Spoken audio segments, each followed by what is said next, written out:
இந்த வீடியோ பார்க்கறதுக்கு முன்னாடி நம்ம சேனலை சப்ஸ்கிரைப் பண்ணாதவங்க மறக்காமல் சப்ஸ்கிரைப் பண்ணுங்கள். பக்கத்தில் இருக்க பெல் பட்டனையும் அழுத்துங்க. இப்போ வாங்க வீடியோக்குள்ளே போகலாம். ஹலோ ஹாய், எல்லோரும் எப்படி இருக்கீங்க? நான் உங்கள் பைட்டர் தமிழ் சேனல்லேருந்து உங்கள் டெய்லி பேசுகிறேன். இன்றைக்கி ஒரு சின்ன விஷயம் தான் பார்க்க போகிறோம். நிறைய பேர் கமெண்ட் கொடுத்துருக்காங்க, இதுமாரி கிக்கர் வச்சா ஸ்லிப் ஆகினே இருக்குது, கிக்கர் வழிக்கினே இருக்குது அப்படின்ட்டு. அதுக்கு ஃபஸ்ட்டு ஒரு சின்ன வேலை பண்ணலாம். அதுக்கப்புறமா தான் நம்ம பிளேட்டை செக் பண்ணோம். எடுத்தோன்னா நம்ம கிளச்சி பிளேட்டை மாற்றக்கூடாது. ஃபஸ்ட்டு கிளச்சி கேபிளை செக் பண்ணோம். இந்த கேபிள் தான் இந்த வீடியோவில் பார்க்க போகிறோம். கிக்கர் அடிச்சா எப்படி ஸ்லிப் ஆகுது, அது எப்படி நம்ம ரெட்டிஃபை பண்ணுறது தான் இந்த வீடியோவில் பார்க்க போகிறோம். நிறைய பேர் கமெண்ட் பண்ணியிருந்தீங்க, இதுமாரி இன்னொருத்தர் ஷைனில் வந்து 800 ஆயில் தான் ஊற்றுறோம் அப்படின்னு சொல்லியிருக்காங்கன்ட்டு. 900 ஊற்றலாம், ஒன்றும் பிரச்சனை. 100 ml எக்ஸ்ட்ரா இருந்தால் ஒன்றும் பிரச்சனை கிடையாது. ரொம்ப ஆயில் அதிகமாக ஊற்றக்கூடாது, ஏன்னா ஆயில் சீல்லாம் கண்டிப்பாக லீக் ஆகிடும். அதனால் ஆயில் வந்து கரெக்டாக ஒரு வண்டிக்கு நம்ம 1200 ml ஊற்றினோன்னா அந்த வண்டிக்கு நம்ம இன்ஜின் டிஸ்மேண்டில் பண்ணி அசம்பிள் பண்ணும்போது தான் 1200 ஊற்றணும். அப்படியே ட்ரைன் பண்ணி ஆயில் மாற்றும் போது 1000 ml தான் ஊற்றணும். அதுமாரி ஒரு 150 எக்ஸ்ட்ரா இருந்தால் ஒன்றும் பிரச்சனை வராது. அதனால் ஒன்றும் பிரச்சனை இல்லை. நிறைய பேர் கமெண்ட் பண்ணுறீங்க, கமெண்ட் கண்டிப்பாக நான் ரிப்ளை பண்ணுறேன் உங்களுக்கு. அது ஏற்கனவே சொன்னபடி கரெக்டாக ஒரு 15 நாளைக்கு இல்லை ஒரு மாதம் ஒரு வாட்டி கண்டிப்பாக உங்களுக்கு லைவில் வரேன் நான். அப்போ நம்ம டவுட் நிறைய கிளியர் பண்ணலாம், நம்ம ஒன்றும் பிரச்சனை இல்லை. இப்போ இந்த வீடியோ பார்ப்போம். கிக்கர் ஸ்லிப்பாக வருது, இந்த ஒரு சின்ன விஷயத்தால் உங்களுக்கு ரெட்டிஃபை ஆக போகுது. இந்த வீடியோ போகலாம். இப்போது வாங்க. இப்போ பாருங்கள், கீ ஆன் பண்ணுறேன். இப்போது எல்லோரும் சொல்கிறாங்க கிக்கர் வச்சாடி ஸ்லிப் ஆகினே இருக்குண்டு. அது நம்ம எடுத்த உடனே கிளச்சி பிளேட்டை மாற்ற வேண்டாம். முதல்ல எந்த ப்ராப்ளம் முதல்ல பார்க்கலாம் அப்படின்ட்டு. இப்போ நான் கிக் அடிக்கிறேன் அப்படின்னு பாருங்கள். இப்போ வண்டி ஸ்டார்ட்டே ஆகலை, ஏன் கிக்கர் வழிக்கினே இருக்குது. இதுக்கு எடுத்த உடனே நம்ம கிளச் பிளேட்டை மாற்ற வேணாம். இதுக்கு சின்ன ஒரு ஐடியா இருக்குது. ஃபஸ்ட்டு அதை பண்ணிட்டு அதுக்கப்புறம் தான் நம்ம கிளச் பிளேட்டையே மாற்ற வேண்டி வரும். இப்போ பாருங்கள், ஃபஸ்ட்டு நான் காமிக்கிறேன். எப்படி வழுகுது பார்த்தீங்களா? வண்டி ஸ்டார்ட் ஆகாது, இப்படி வழிக்கினே இருக்கும். அதுக்கு முதல்ல என்ன பண்ணோம், ஃபஸ்ட்டு கிளச்சி கேபிளில் தான் நம்ம ஃபஸ்ட்டு மாற்றி பார்க்கணும். ஓகேவா? ஓகே.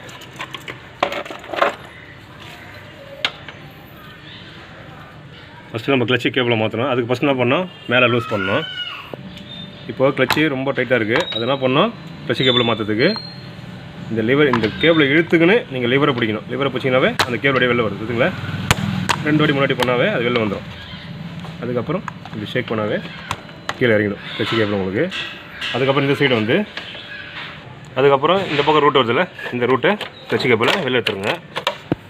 இதுங்களா இந்த பக்கம் ரூட்டு, இது அப்படியே உள்ள தள்ளினாவே இந்த டேங்கு கீழே தான் அந்த ஒயரே போகும். இந்த இதை லூஸ் பண்ணுறங்க.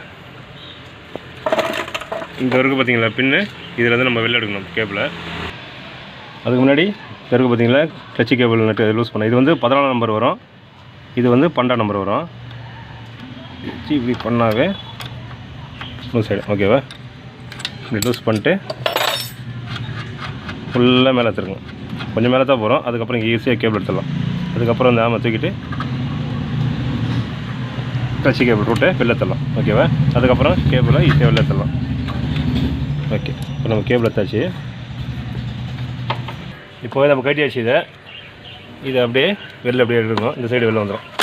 ஓகே, கேபிள் வச்சு தான் இது. இப்போ நம்ம வேறு கேபிள் போடுறோம். கிளச்சி கேபிள் வண்டி தான். கரெக்டாக அந்த ஹோல்ஸ் கரெக்டாக ரூட் வந்து கரெக்டாக கொடுக்கணும். மாற்றி கொடுத்தீங்கன்னாவே கேபிள் டைட் ஆகிடுச்சுனாவே பிரச்சனை வரும்.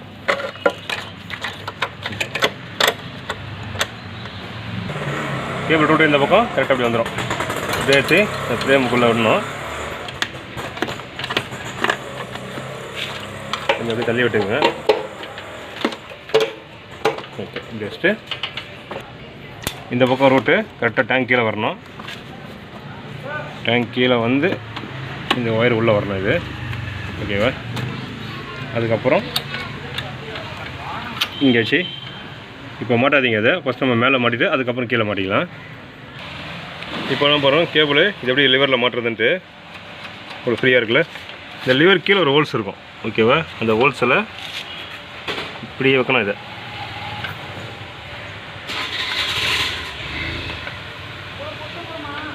எடுத்துங்களா உங்களுக்கு. இப்படி வச்சுனா உள்ளே லாக் ஆகிடும். அதுக்கப்புறம் இங்கே எடுத்துகிட்டு வரணும் இது கரெக்டாக. ஓகேவா? எடுத்துகிட்டு வந்து இதில் ஜாயின் பண்ணணும். ஓகே, இப்போ கீழே டைட் பண்ணால் தான் இதுக்கு ப்ளே நம்மளுக்கு வரும். அதனால் இது ஓகே. இப்போ அந்த பக்கம் நம்ம நெட்டில் டைட் பண்ணோம். இப்போ நம்ம கேபிள் ஏற்கனவே இங்கே ஜாயின் பண்ணி வச்சுருக்கோம். அதனால் ஃபுல்லாக நெட்டெல்லாம் லூஸ் பண்ணோம்.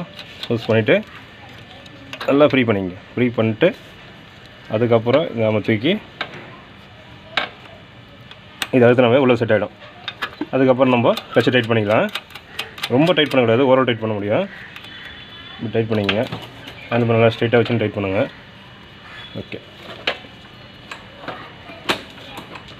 ஓகே இப்போது கிளச்சே ஃபங்க்ஷன் ஆகுதுங்களா, ஃப்ரீயாக இருக்குது.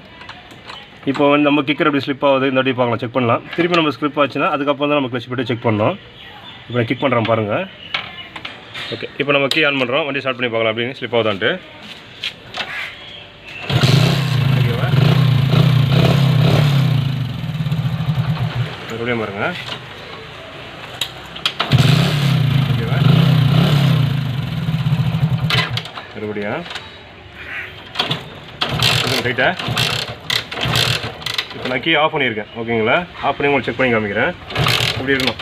இப்போ நம்மளுக்கு கிக்கர் ஸ்லிப் ஆகலை. இப்போ ஓகே இப்போ கீ நம்ம ஆன் பண்ணால் வண்டி பக்காவாக ஸ்டார்ட் ஆகிடும். இது சின்ன மேட்டர் தான். இப்போ கிளச்சி கிக்கர் ஸ்லிப் ஆனாவே நம்ம கண்டிப்பாக நம்ம கிளச்சி போய்ட்டு தான் ஸ்ட்ரைட்டாக போயிடக்கூடாது. ஃபஸ்ட்டு இந்த கிளச்சி கேபிளை மாற்றுங்க, அதுக்கப்புறம் தான் நம்ம கிளச்சி போய்ட்டே போனோம். சின்ன விஷயம் தான், நீங்களும் ட்ரை பண்ணி பாருங்கள். இதை இந்த கேபிள் ரேட்டு வந்து நான் 85 ரூபா 90 ரூபா தான் இருக்கும். ஃபஸ்ட்டு கேபிளை மாற்றுங்க, அதுக்கப்புறம் தான் நம்ம கிளச்சி பிளேட்டுக்கே வரணும். ஃபஸ்ட்டு நம்ம கிளச்சி பிளேட்டு போயிருந்தால் லாஸ்ட் வீடியோ நம்ம போட்டிருப்பேன், அதை பாருங்கள். கிளச்சி பிளேட்டுக்கு மேக்ஸிமம் ஃபஸ்ட்டு கிளச்சி கேபிளை மாற்றுங்க, அதுக்கப்புறம் பிளேட்டை மாற்றலாம். ஓகே ஓகே எல்லாம் செக் பண்ணிட்டு கடைசியாக என்ன பண்ணுறீங்க, இந்த கிளச்சி ப்ளே இப்படி பாருங்கள். இந்த ப்ளே இருக்கணும் கண்டிப்பாக. இது ஓவர் டைட்டாக இருந்தாவே கண்டிப்பாக கிக்கர் உங்களுக்கு ஸ்லிப் ஆகும். அதனால் இந்த ப்ளே இருக்கணும். இந்த ப்ளே தெரியுதுங்களா, இந்த ப்ளே இருந்தால் தான் உங்களுக்கு கண்டிப்பாக கிக்கர் ஸ்லிப் ஆகாது. 10லேருந்து 20 வரை mm இருக்கணும். அது ஓகேவா, இந்த ப்ளே இருக்கணும். அதுக்கப்புறம் இதை மாட்ட வேண்டியதான். ஓகே நெக்ஸ்ட் வீடியோவில் பார்ப்போம். ஃபஸ்ட் வந்து பாருங்கள், ரூட்டு ஃபஸ்ட்டு கட்டணும். நம்ம கரெக்டாக அந்த ரூட்டு வந்து இந்த ஹோல்ஸுக்குள்ளே இருக்கணும். ஓகேவா, வேறு ரூட்டு மாற்றினா கிச்சி கப் டைட் ஆகிடும். அதுக்கப்புறம் இந்த ரூட்டுக்காக வரணும். ஓகேவா, இங்கே பாருங்கள், இந்த ரூட்டுக்காக வந்து இந்த ஃப்ரேம் உள்ளே வரணும். டேங்க் கீழே வந்து இங்கே லாக் இருக்குல்ல, இந்த லாக் உள்ளே வரணும். இது வந்து இதில் வந்து ஆமில் வந்து கரெக்டாக கனெக்ட் ஆகணும். ஓகேங்களா, இந்த ரூட்டில் பண்ணால் தான் உங்களுக்கு கேபிள் ஃப்ரீயாக இருக்கும், கிளச்சும் ஸ்லிப் ஆகாது. ரூட்டு மாறிச்சு வேறு எங்கன்னா மாற்றி இந்த கிளாம்பில் எங்கன்னா மாட்டினீங்கன்னா கண்டிப்பாக கேபிள் டைட்டாக இருக்கும். கேபிள் போட்டதே வேஸ்ட்டு, திருப்பி கிக்கர் உங்களுக்கு ஸ்லிப் ஆகும். ரூட் ஒன்றே கொஞ்சம் கரெக்டாக பாருங்கள். ஸ்கிப் பண்ணாமல் பாருங்கள், அப்போ தான் ஈஸியாக இருக்கும். இது ஒரு சின்ன வீடியோ தான், ஸ்கிப் பண்ணாமல் பாருங்கள், அப்போ ஈஸியாக இருக்கும். ஃபஸ்ட்டு இதை மாதிரி அதுக்கப்புறம் பிளேட்டை மாற்றிக்கலாம். ஓகே நெக்ஸ்ட் வீடியோவில் பார்ப்போம். இந்த வீடியோ கண்டிப்பாக உங்களுக்கு யூஸ்ஃபுல்லாக இருக்கும். அதனால் ஒரு கிளச்சி கேபிள் மாற்றுறது நம்ம கடையிலேருந்து இதுக்கு போய் கடையில் மாற்றணும். கரெக்டாக ஒரு கேபிள் வாங்கி வந்து வீட்டிலே நம்ம செக் பண்ணிடலாம் ஒரு வாட்டி. அதுக்கப்புறம் ப்ராப்ளமாக இருந்தால் தான் நம்ம கிளச்சி பிளேட்டை மாற்றணும். கிளச்சி கேபிள் மாற்றுங்க, ப்ளேவை கரெக்டாக வைங்க, செக் பண்ணுங்கள். அதுக்கப்புறம் நம்ம பிளேட்டை மாற்றிக்கலாம். நிறைய பேர் கேட்டிருந்தீங்க எலக்ட்ரிக்கல் ப்ராப்ளமாக இருந்தால் எப்படி செக் பண்ணுறதுன்ட்டு. எலக்ட்ரிக்கல்லாம் கண்டிப்பாக நெக்ஸ்ட் வீடியோவில் நம்ம பார்ப்போம். போக வீடியோவில் கண்டிப்பாக நான் எலக்ட்ரிக்கலாக செக் பண்ணி காமிக்கிறேன். காயில் எவ்வளோ ரீடிங் இருக்கணும், எந்தெந்த ஃபால்ட்டுக்கு என்னென்ன ஒயர் இருக்குன்னு நான் உங்களுக்கு செக் பண்ணி காமிக்கிறேன் உங்களுக்கு. அதே நாங்கள் வீட்டிலேருந்தே எப்படி பண்ணுறதுன்னு நான் சொல்லித்தரேன் உங்களுக்கு. வேறு எதாவது கமெண்ட் பண்ணுங்கள், மேக்ஸிமம் நான் பதில் சொல்கிறேன் உங்களுக்கு. இதோட நம்ம நெக்ஸ்ட் வீடியோவில் பார்ப்போம். பை.